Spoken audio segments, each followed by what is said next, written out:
In this tutorial, you'll learn how to hide the Add to Cart button on your Squarespace site using custom CSS. To get started, make sure you're on the dashboard home. Then open the Pages section from the website navigation so you can access your site pages. Next, select the hidden home page from the list, then click the Website Back button to return to the main settings panel.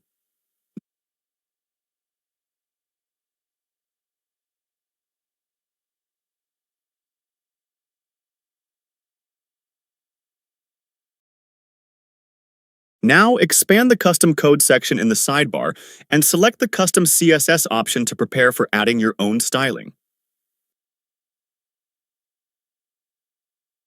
Click inside the code editor, then type or paste your custom CSS rule to hide the Add to Cart button from product pages.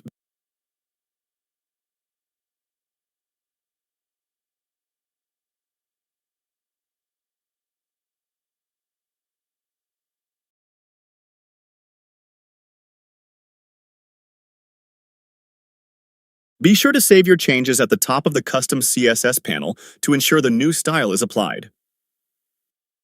Finally, return to the Pages section and select your home page to confirm that the Add to Cart button is now hidden on your site. You've now hidden the Add to Cart button with a quick style update.